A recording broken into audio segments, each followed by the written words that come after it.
Hello, Jen here with an art party layout for you for the Crafty Maven Getaway. I am still using July's inspiration piece because, I mean, come on, look at it. Black and white, that beautiful ballerina, some text. It was made for me, and so I just had to get as much use out of it as possible. But this is art party, so I'm going for it. I am making a mess. I pulled out my black Dilutions paint, and then I have some Artist's Loft titanium white paint, and I'm just smudging right across the paper. I really do make a mess. And of course, yes, I know at home you guys are probably going, oh my goodness, what is she doing? I was actually asking myself the same thing while I was doing it. But in the end, I like the way that it turned out, and I like that I took the chance to be a little bit bold and get some black in there, and yeah, just, it was fun. I mean, it's fun. I'm getting messy and I'm playing around with paint, so it is what it is, right? And I think that that's kind of, it's something that we have to do every once in a while, because as I was playing with this, I really learned a lot of things. I was inspired by that top left-hand piece that kind of had some black and white scrapes. And one thing that I definitely learned by doing this is that Dilutions black paint is so strong. It really overtook the white. In my head, I envisioned the stripes kind of staying singular, and they really didn't. The black just took over everything. So if I were to do this again, now I kind of have an idea how my paints are going to work, and I can make the idea that I had envisioned happen a little bit better. And that's what we need to do sometimes, right? We just need to play and see what happens from it. And I really do love this layout in the end. I know a big, bold, black background can be kind of scary, but it turns out really sweet. And the main reason that I wanted to have kind of fun with that black background is because, well, A, it was part of the inspiration piece, but B, the photos that I picked are really not the best quality. And so because the photos have these pops of orange and blue, I thought that a nice bold background might actually enhance or brighten them up a little bit. They are photos from my daughter's dance recital, and you know, when you're in the heat of the moment and you're kind of capturing some of these more candid moments in between numbers and stuff, when the kids are kind of, you know, getting ready or they're waiting in the wings and that type of stuff, they're not always the best quality photo.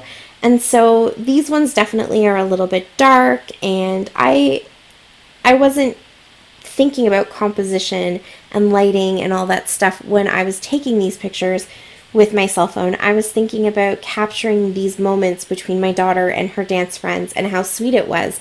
And really, after this year, dance changed for her. The two girls that she's in the photos with moved to another dance studio. A lot of the kids in that big group that you see there, they're all kind of at that age where they drop off from dance. And so I was just happy to be able to capture these moments and capture these kids, and I wasn't worrying about having perfect pictures. But with all that being said, I really wanted to utilize the black and white and the gray and white to enhance the photos and pull out the best features from all of the photos. And definitely the beautiful blues and the beautiful orange of their costumes, because blue and orange are contrasting colors, and then you put it on the neutral background, I feel like it really forces those colors to pop nicely.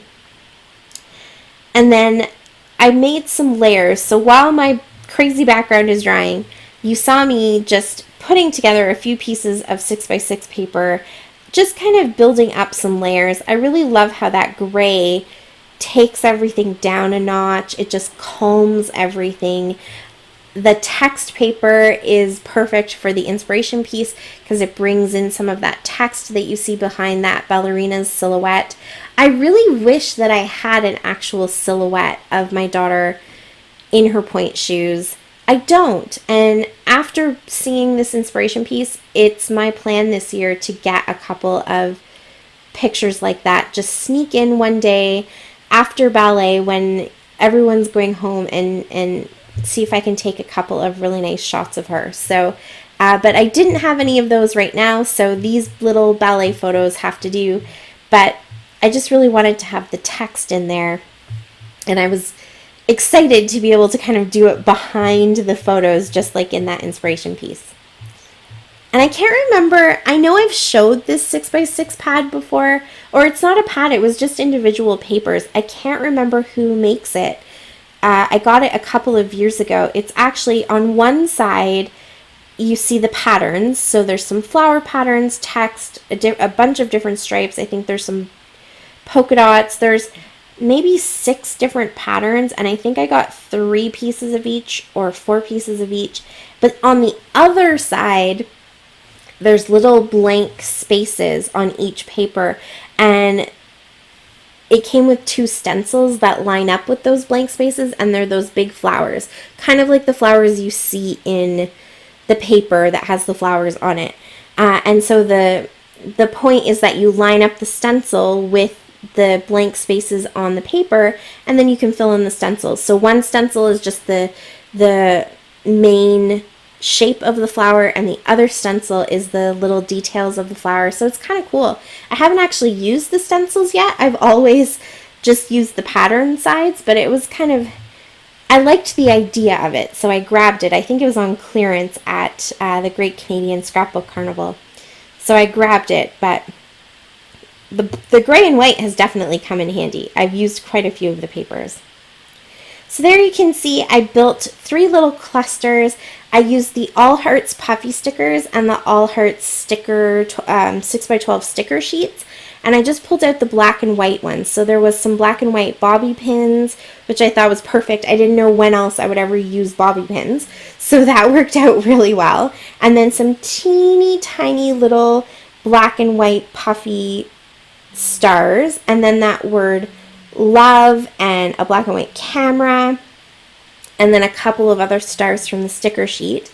And then I also found enamel dots, those triangle ones, those come from Freckled Fawn, and black and white buttons that were just sitting beside me in one of my little dishes. Whenever I have little bits and pieces, kind of odds and ends like that don't belong to a collection, I've found them somewhere, or I've just had them in my stash for a really long time and kind of come across them, I like to stick them in my containers. So you can see I have kind of some little pink containers, and I have my little fox, you can just see his tail up at the top, and I have my little egg carton container. Those are all filled with little bits and pieces that I want to be able to see so that I can use them. So I got those black and white buttons, and they work out perfect. They fit right where they needed to.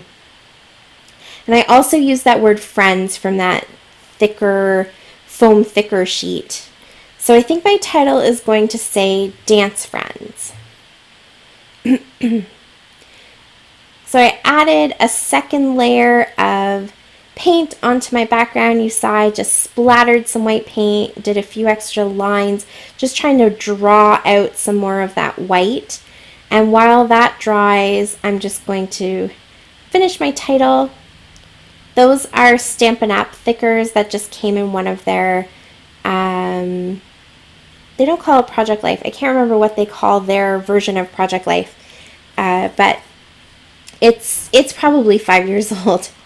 They're pretty old. And now my background's dry, so I can go ahead and stick everything down. I'm just going to center that right in the middle, and you can see it comes together really well. It seems really bold when it's a solid piece, but as soon as you stick these layers down, oh, there, you can see the title. So the papers come from Concord and Ninth. Wow, how old is that? Do they even make any scrapbooking stuff anymore? I don't know. But yes, okay, that's good. Yeah, but you can see how that gray and white cluster of layers just really tones everything down, and the black and white makes the orange and blue really stand out. So I love it. I think it turned out really great, and it's something that's super different from the other layouts that this is going to be with. So I'm pretty happy that I took that risk, and I think you guys should too, even if it's just on some old cardstock that you don't really have any plans of using. Pull out your paints and just play. It's nice to know how your different products work, how they react with each other, you know, and kind of learn a little bit about them so that you can definitely use them to your advantage when you're ready to. And that's it. That's my layout for this week. Thank you so much for watching. I really appreciate it. If you have any questions, leave them for me down below.